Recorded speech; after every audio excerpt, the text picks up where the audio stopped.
Welcome back to Dragon Ball Anime Review, Part 4. This one we're covering the General Blue Saga, which covers episodes 45 to 57 and chapters 70 to 83 of the manga. Now, aside from the titular General Blue, there's roughly one other group of characters introduced here, which I'll talk about them soon. Mostly, for most of Saga, is just General Blue. Yeah, he's the only new character introduced, as far as I can tell, which is kind of odd because Toriyama is known for producing a lot of characters at the same time when it comes to story arcs. Yeah, okay, General Blue, well, aside from his group and his island, well, nothing much to it. Yeah. So, General Blue's base operations is an island, and his island just happens to be right near Roshi's place. So, yeah, Bulma decided to trap with Goku at the end of basically Ritter Saga. Of course, she didn't know until they were confronted by Ritter that he was being attacked by them. So, they go to the island, hope to find some more down capsules, because apparently she forgot her dino capsules. Yeah, she grabbed the wrong one, grabbed her dad's, and the one capsule he had in the thing contained porno mags. Really, Dr. Brief? You have a beautiful wife and a beautiful daughter. Why would you need porno mags? You have a wife. Sleep with her if you want your own fix. Okay? Don't need porno mags. I get why Roshi has them, but Dr. Brief really doesn't need them. At all. It's completely unnecessary. Of course, Bulma herself does destroy them.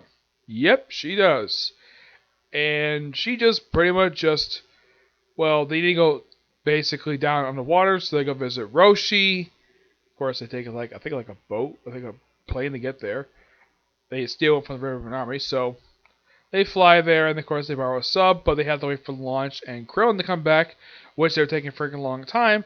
And the reason why, because the launch decided to turn her bad self.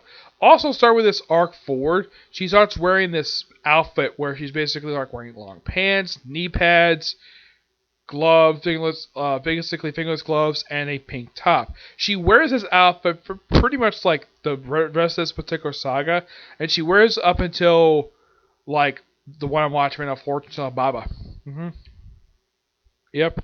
So they go basically underwater, and of course they're chased in their giant submarine, and of course they have to chase because they're in a small one. So of course basically Goku is trailed by Krillin. For the first time ever in the series, he travels with Krillin to search for something. He does it frequently in DBZ, but this is the first time they ever did it. So they go search for the Dragon Ball. And they find a cave, and, they get into the cave. Of course, there's a base there. Where this base came from was never explained. It's okay. And they get in there. There's this booby trap they had to jump across, but thanks to Bulma, she can't exactly jump very far, so Goku uses power pole to get across. Though when Blue basically came through and had men go through, they all got pretty much killed. He's like, okay, I gotta go around this. I have to use this. Let's use this. There must be a side interest I can use. Okay, press this. He walks through perfectly fine. They get to the base itself, and of course, they're trying electricity. Yeah, place electricity. Yeah, it's presumed the pirates is, but since when the pirates have the ability to have not only diesel submarines, but also apparently have a robot. Yeah, where this robot came from was never really explained, or who these pirates were. Yeah, that was mentioned by Krillin before they go, that this is a place where they have pirates' gold. Well, basically, they do find it, but they find it a little bit later. So, they look around there, attacked by a robot, and they spend the next few episodes avoiding this thing. Eventually, the thing gets destroyed by Goku with a big hit with his power pole. And then they go searching more, and they can find this well they go through. Run away, and the other place gets collapsing. So, the area they're in is collapsing. So they go to the well, and they swim directly to.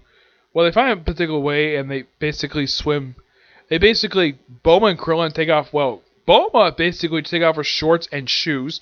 Krillin pretty much strips down to his underwear because he can. And they swim to location. Goku, of course, still keeps them clothing with him. Because, of course, he does. Yep. The reason why for that, because he found a different hole. And he confronted a creature similar to the background creature you find in Muscle Tower, and he defeats that pretty easily. Then he meets up with Krillin and Bulma, and of course General Blue decides to follow them. Of course, all he did was take off his hat and his shirt and his tie. That's it. That's all he took off. And he took off nothing else. He took off his boots or his pants. At least he had decent to keep his pants on. I'm thinking if he carried anything into his pants, that'd be really wet. Otherwise, though, oh yeah, in case you wonder about his pants, they're very baggy. And here's something quite interesting. Apparently, he loves basically grabbing flowers. And it's very heavily implied that General Blue is gay. Yeah, it is very heavily implied he's gay. Why? Because of Bulma tried to use his reductive charm on Blue. He's like, that's disgusting. Yeah, implying that he is in fact gay. Yeah, aside from this scene, the whole thing about him being gay is never brought up in the series. My guess is because Toriyama did not want to face backlash from the LGBT community by depicting a gay man as a bad guy. That's my personal guess of why he didn't do it. But, they find the treasure, but Bulma keeps one of the treasure with her, kept in her shorts of all things. Their underwear pretty much changes because when we first see her underwear, she looks like she's wearing strawberries on her underwear and is replaced with red underwear. Why this change for is never really explained. Yeah, they're over a waterfall, and Krillin, the only reason I know is because Krillin nearly pulled down her shorts. Yeah, but look, if she's able to come back, or she bopped Krillin in the head for doing that. So they get out of the place, no problem. They steal a sub, not the sub that came in, and they go straight back to the island. So they pretty much, Goku of course still in the same outfit he wore from the World Tournament arc, where it's the outfit that Krillin gave him. He wears this outfit up until Babidi, until the current arc I'm watching, where he switched out different outfits because they get worn out for his battle with the Raven Army. So they get out no problem, and of course Bulma and Krillin get dropped off. Of course Goku chases after Blue. And then they end up in the most strangest place possible. They end up in Penguin Village. Basically, they ended up in the series Dr. Slump. Yeah, the Dr. Slump character is making a debut in the last couple episodes of this very arc. My only guess is the reason why they're here and why they're allowed to be on TV. Because Toriyama did that series too. And this is now, in case you're wondering about the episode in Super when Goku talked to Ariel, like, hey, I remember you, you're Ariel from Penguin Village, and she's like, you're Goku, and you got bigger. Yep, yeah, these two-parter is when they first met. Yeah, and you see like the various characters from Dr. Slump, like the Doctor created her, his smoking hot wife, his strange alien, his strange baby. His name is Turbo. The two little robots who eat metal.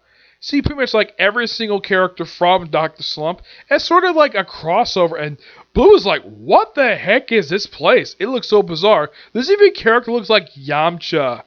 Oh, and here's something interesting though about this character. Goku never interacts with him the whole episode. I'm like, if you see like, Yamcha, what are you doing here? He's like, I'm not Yamcha. I'm not who you talking about. Yeah, I thought that was strange. They never interact with each other. Though, Blue himself basically took a cop car after first taking a car from a superhero. Yes, Dr. Slump had a superhero living in Penguin Village. Why the heck they had the character? The character was just overblown. And in case you're wondering about Dr. Slump, it was a gag. It was a gag series. Yeah, it was not for a lot of gags, but it was hilarious to read. This also series that introduced the character of King Yama. The character first showed up in DBZ. Yeah, Dr. Slump is the series that first introduced him. He is the only character to appear from that series who appeared initially in one chapter of that series, and then Toriyama was like, hey, this is my character, I'll use him basically more in DBZ. So you gotta thank Dr. Slump for introducing us to King Yama before he appeared on TV. Yep. And of course, Blue fights Ariel. Ariel basically wipes the floor with him and sends him flying. But look how he took the Dragon Radar. So, Bulma of course, that the Dr. Slump himself tries to fix it, but he doesn't know about the technology because it's so advanced for him. Could be about Bulma. So his son, genius he is, like his father, fixes the damn thing. And then that same radar is taken by General Blue, and he, of course, ends up back at River Number headquarters. Of course, Sun's like, okay, let's make you a new one. And this is the Dragon radar that Bulma uses later on. What happens to that first one is never thoroughly explained. He just hands off the General Red at the start of the next saga, and then it's mentioned once after this, but never appears again. Yeah, the first Dragon radar stops appearing after this. Basically, Goku's using the second Dragon radar made by Turbo himself.